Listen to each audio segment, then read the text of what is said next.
회개가 은혜의 통로입니다. 회개가 은혜의 통로입니다. 라는 제목으로 오늘 말씀을 나누도록 하겠습니다. 역사상 우리 사람에게 가장 치명적인 것은 바로 죄입니다. 영원한 생명을 영원한 죽음으로 바꾸어 놓았기 때문입니다. 하나님 또 인간이 지은 죄를 해결해 주시는 것에 하나님이 가지고 있는 가장 큰 고민이 바로 이 죄를 어떻게 해결할까 하는 것이었습니다. 공의의 하나님, 사랑의 하나님, 이것을 고민하지 않을 수가 없는 것입니다. 하나님은 우리들과 친밀한 교제를 나누고 싶어 하시기 때문입니다.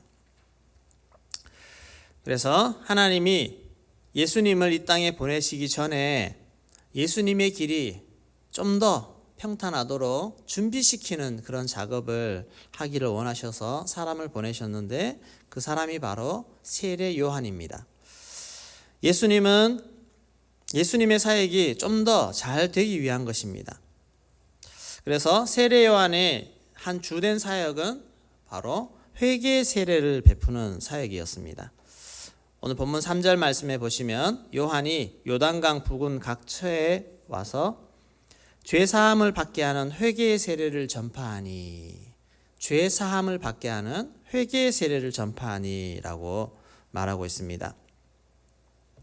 네, 요한에게 붙는 수식어, 주의 길을 예비하는 자, 주의 길을 준비하는 자, 이런 말이 따라 붙습니다. 주의 길, 그러면 주의 길이 무엇입니까? 예수님이 이 땅에 오셔서 하셔야 되는 사역, 그것입니다. 그것은 바로 죄를 사하시고 사람을 구원케 하는 것입니다. 우리 마태복음 1장 21절 말씀, 예수님의 사역에 대해서 말씀해 보겠습니다. 같이 읽어보겠습니다. 아들을 낳으리니 이름을 예수라 하라. 이는 그가 자기 백성을 그들의 죄에서 구원할 자이심이라 하니라. 자기 백성을 그들의 죄에서 구원해 주시는 분, 예수님이 이 땅에 오신 목적입니다. 그래서 예수님은 이 죄를 해결하시기 위해 오셨기 때문에 오늘 우리도 이 죄의 문제를 해결하는 것이 가장 시급한 것, 가장 중요한 것이 된다는 것입니다.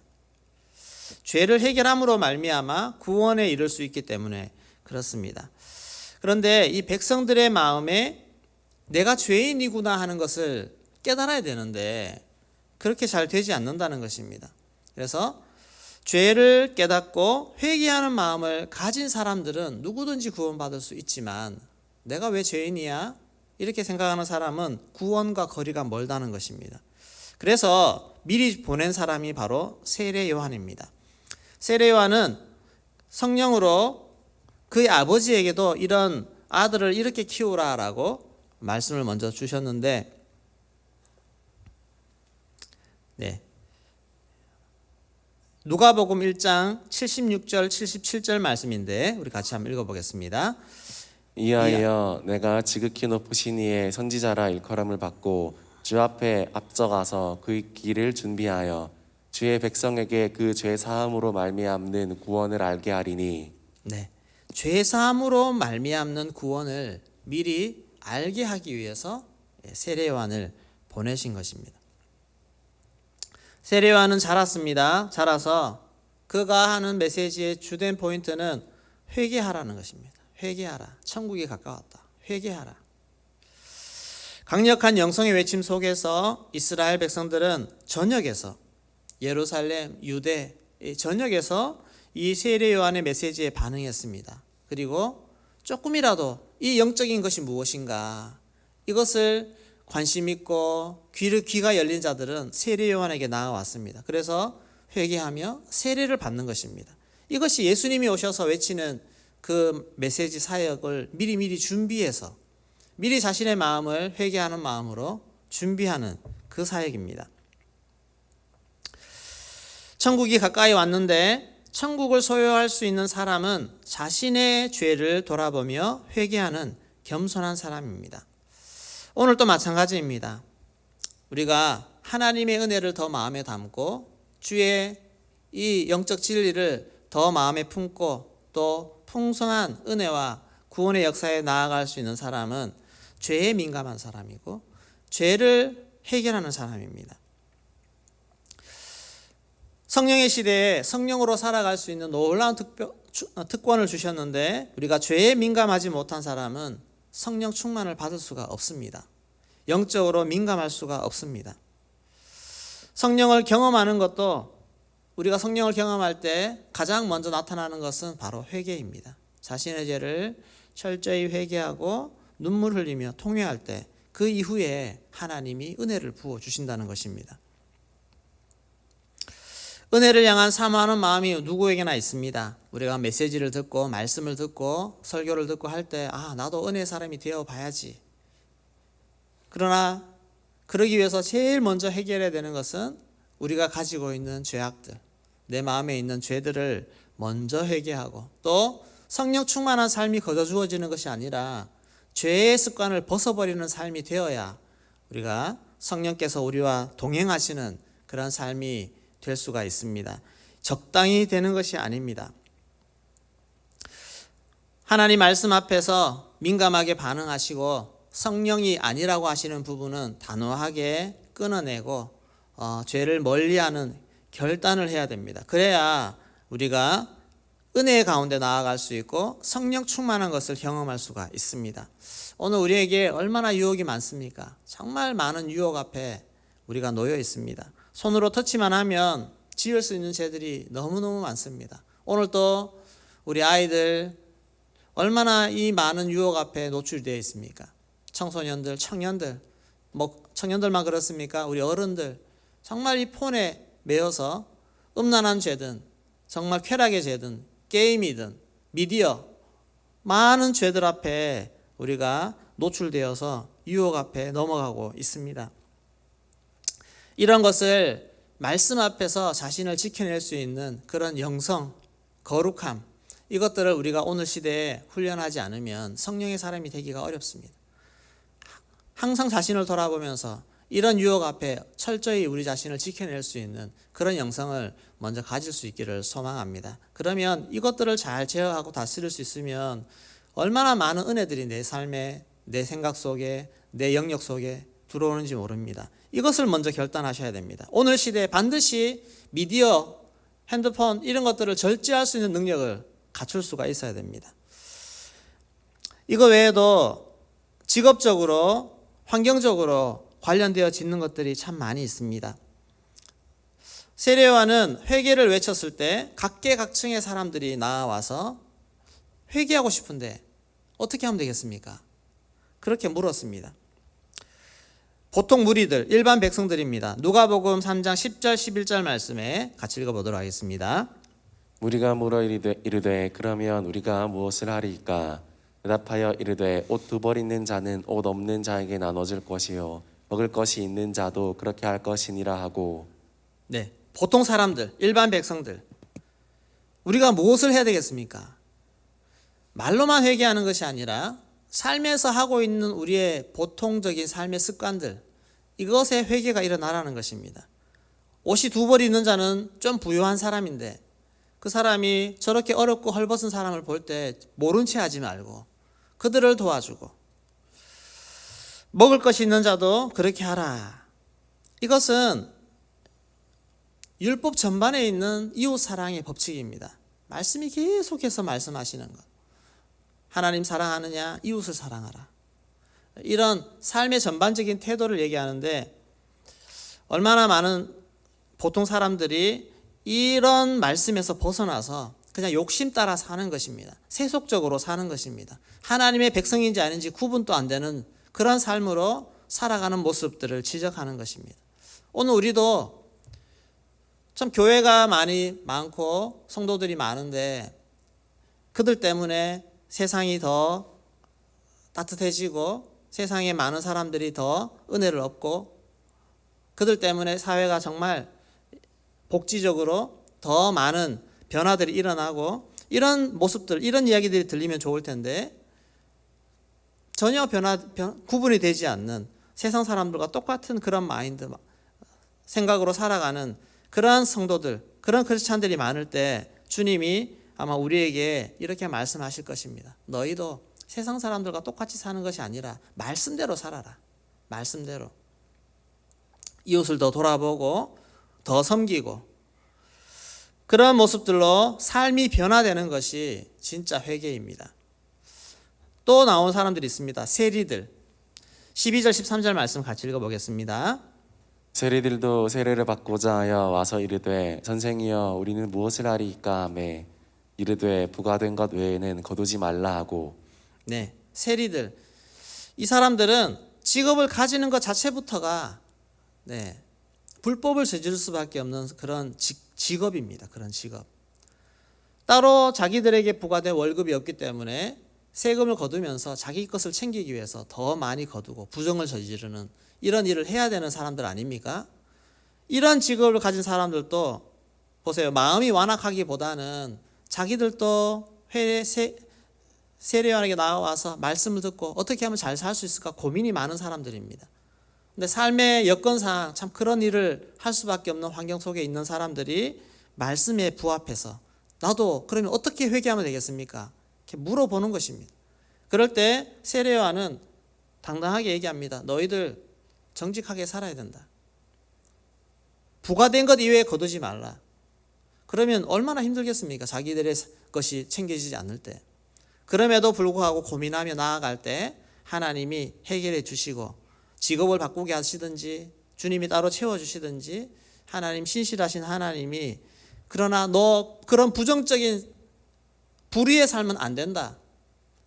그런 것을 지적하시는 것입니다. 여기에서 우리가 좀 고민하고 반응을 해봐야 되지 않겠습니까? 아무리 세상에서 세상의 원리대로 살아야 사업이 되고 세상의 원리대로 살아야 직장생활을 할 수 있다고 하지만 그러나 우리가 고민해 봐야 되는 부분들이 나는 너무 그런데 정말 아무런 양심의 가책도 없이 그냥 그런 삶이 익숙해져서 살아가는 것은 아닌지 이런 부분에서 우리가 고민할 때 우리의 삶을 통해서 세상이 조금이라도 변해가는 정직으로 원칙으로 나아가는 그런 변화를 우리를 통해서 이루어 가실 거라고 믿습니다. 우리가 이런 직장 생활 속에서 우리의 삶을 더 한번 돌아보면서 기도하면서 세상을 바꿔나가는 나를 먼저 바꿈으로 말미암아 세상을 바꿔나가는 이런 변화들을 우리가 만들어갈 수 있는 주의 제자들이 되기를 소망합니다. 또 군인들이 또 나옵니다. 누가복음 3장 14절 말씀 같이 읽겠습니다. 군인들도 물어 이르되 우리는 무엇을 하리이까 하매 이르되 사람에게서 강탈하지 말며 거짓으로 고발하지 말고 받는 급료를 족한 줄로 알라 하니라. 네, 강탈하지 말라. 거짓으로 고발하지 말고 받는 급료를 족한 줄로 여기라. 권력을 가진 자들이 정말 얼마나 강탈을 많이 합니까? 또 거짓으로 고발한다고 합니다. 저 사람을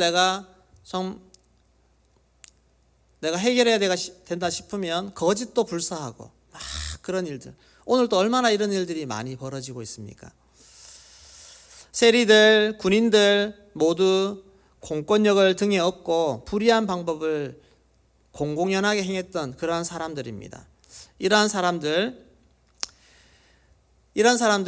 자신들의 죄를 어떻게 해결하면 좋을지 겸손한 마음으로 그래도 말씀에 반응해서 나아왔을 때 이들의 영혼은 하나님 앞에 준비된 영혼이 되었습니다. 이렇게 고민하며 나아왔을 때 자신의 직업들은 이런 직업들이지만 그러나 이것들을 통해서 더 하나님 앞에 나아갈 수 있는 변화를 예수님이 오셔서 생명의 복음을 증거할 때 그것을 차지할 수 있는 주인공이 될 수가 있었습니다. 이것을 세례 요한이 한 것입니다.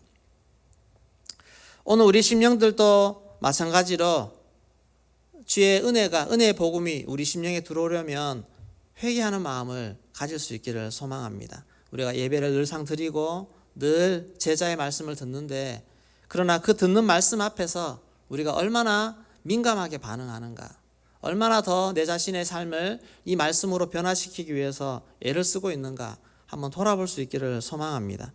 말씀을 들을 때, 큐티를 할 때, 기도를 할 때 자주 내 자신의 부족함과 나의 죄를 발견하고 회개를 하고 있습니까? 아니면 그냥 무덤덤하게 오늘 또 내일 또 그냥 그렇게 지내고 계십니까? 아니면 자꾸 말씀이 걸립니까? 말씀이 걸리는 사람들도 있습니다. 왜 저렇게 말씀하시지? 굳이 저렇게 해야 되나? 저렇게 어떻게 살아? 주님이 내 안에 들어오시는 그 길은 내 마음이 겸손하게 회개함으로 말미암아 그 길이 활짝 열리게 될 줄로 믿습니다. 주의 길을 예비시키는 세례 요한은 우리에게 회개의 말씀을 외쳤습니다. 오늘 또 주님이 우리의 심령에 들어오게 하는 비결은 내 마음을 회개함으로 말미암아 나를 낮추고 내 안에 많은 장애물들을 제거하고 주의 은혜가 말씀이 내 안에 들어올 수 있도록 내 마음을 청결하게 청소해서 열어드리는 그 일이 오늘 주님께서 내 마음 심령에 풍성하게 들어오는 비결인 줄로 믿습니다. 이런 은혜의 작업들을 올 한 해 시작하는 이 1월 달에 내 마음을 이렇게 준비시켜 나갈 수 있기를 소망합니다. 내 자신이 나를 잘 모를 때도 있습니다. 내가 얼마나 많은 죄를 품고 있는지, 또 내가 지금 회개할 거리들이 많이 있는데 나는 모를 수도 있습니다. 그럴 때 주님 앞에 정직하게 물어볼 수 있기를 소망합니다. 다윗은 그렇게 하나님 앞에 나갔습니다. 시편 139편 23절 24절 말씀 같이 읽어보도록 하겠습니다. 하나님이여 나를 살피사 내 마음을 아시며 나를 시험하사 내 뜻을 아옵소서. 내게 무슨 악한 행위가 있나 보시고 나를 영원한 길로 인도하소서. 아멘. 항상 우리의 마음을 살피기를 소망합니다. 그리고 이것이 성령의 조명 아래서 기도하면서 성령님 내 마음을 보게 하여 주시옵소서. 내 마음에 혹시 교만한 마음이 있는지 없는지 보게 하여 주시고 내 마음에 완악한 마음, 굳어진 마음이 있는지 없는지 보게 하여 주십시오. 그래서 무슨 악한 행위가 있나 보시고 나를 영원한 길로 인도하소서. 이런 모습으로 주님 앞에 나아가기를 소망합니다. 세례 요한이 가장 강하게 꾸짖은 부류는 마음이 교만한 지도자들이었습니다. 마태복음 3장 7절 말씀인데 같이 읽어보겠습니다. 요한이 많은 바리새인들과 사두개인들이 세례 베푸는 대로 오는 것을 보고 이르되 독사의 자식들아 누가 너희를 가르쳐 임박한 진노를 피하라 하더냐. 바리새인들과 사두개인들이 자기에게로 나아오는 것을 보았습니다. 세례 받으러 왔을까요? 뭘 하나? 어떻게 하나? 저 사람 도대체 뭐지? 감시하고 살피러 온 것 아니겠습니까? 그럴 때 세례 요한이 독사의 자식들아, 우리가 하나님 앞에 나아갈 때마다 항상 겸손한 마음으로 말씀 앞에 나를 낮추어서 어떤 말씀이든지 겸손하게 반응할 수 있는 그런 모습으로 늘 주님 앞에 나아가기를 소망합니다. 그럴 때 주님께서 우리의 심령에 은혜를 베풀어 주실 줄로 믿습니다. 나의 영혼이 가장 먼저 하나님 앞에 나아가서 나의 마음을 살펴주시고 겸손하게 내가 하나님 앞에 더 거룩한 모습으로 나아가기를 소망합니다. 하나님 거룩한 심령이 되게 하여 주시옵소서. 겸손한 심령이 되게 하여 주시옵소서. 그렇게 할 때 하나님의 은혜가 나에게로 흘러 들어와서 성령과 은혜가 충만한 하나님의 역사를 경험하게 해주실 줄로 믿습니다. 우리 한국교회를 위해서도 더 중보하는 자가 되기를 소망합니다. 우리 한국교회 많은 교계 지도자들, 또 교회 리더들, 또 성도님들 모두가 하나님 앞에 더 겸손하게 회개하는 모습으로 나아가서 한국교회가 세상 가운데서 지탄받고 욕먹는 것이 아니라 칭찬받고 인정받는 그런 모습들로 다시 회복되어서 하나님이 역사하실 때 교회가 세상에 영향력을 끼치고 세상을 선도해서 이끌어갈 수 있는 그런 영향력들을 다시 회복할 수 있기를 소망합니다. 그것이 우리가 하나님 앞에 겸손히 나아갈 때 그런 역사들이 나타나게 될 줄로 믿습니다. 하나님, 우리를 더 공의로 정의로 살아날 수 있는 은혜를 주시기를 소망합니다. 하나님이 교회를 보시고 진노하시고 심판하시는 그런 일이 아니라 우리 하나님의 사람들의 모습을 보고 더 이 땅을 축복하시는 그런 역사들이 나타나야 될 줄로 믿습니다. 이것이 교회가 가지고 있는 사명 아니겠습니까? 이스라엘 백성들이 흥황할 때는 그들이 말씀 앞에 섰을 때입니다. 그러나 이스라엘 백성들이 그들의 삶이 죄악에 빠졌을 때 하나님은 오히려 그들의 삶을 진노하시면서 그들에게 고난을 주고 세상의 역사 가운데서 뒤로 물러나게 하시는 그런 일을 주셨는데, 우리가 이 땅을 바라볼 때 그런 마음으로 내부터 먼저 하나님 앞에 회개하는 심령으로 나아가고, 또 한국교회가 하나님 앞에 다시금 정결한 모습으로 일어설 수 있도록 중보하시는 마음으로 나아갈 수 있기를 소망합니다. 그럴 때 하나님의 축복이 이 땅 위에 머무르고 더 축복하시는 하나님 은혜를 주실 줄로 믿습니다. 마지막으로 마태복음 66장 2절 말씀 같이 읽어보도록 하겠습니다. 이사야 66장 2절 말씀 시작. 나 여호와가 말하노라 내 손이 이 모든 것을 지었으므로 그들이 생겼느니라. 무릇 마음이 가난하고 심령에 통회하며 내 말을 듣고 떠는 자 그 사람은 내가 돌보려니와. 마음이 가난하고 심령에 통회하며 내 말을 듣고 떠는 자 그 사람은 내가 돌보려니와. 항상 마음을 가난하게 하시고 심령에 통회하는 마음으로 주님 앞에 나아가시고 주의 말씀 앞에 두려워 떠는 그런 모습으로 주님 앞에 설 수 있기를 소망합니다. 그렇게 될 때 하나님의 은혜가 낮아진 곳으로 사모하는 곳으로 흘러들어와서 항상 내 영혼이 물든 동산처럼 풍성한 은혜를 주님이 주실 줄로 믿습니다. 항상 하나님의 은혜로 충만한 모습으로 늘 나아갈 수 있는 하나님의 은혜가 우리에게 부어지기를 주의 이름으로 축원합니다. 같이 기도하겠습니다.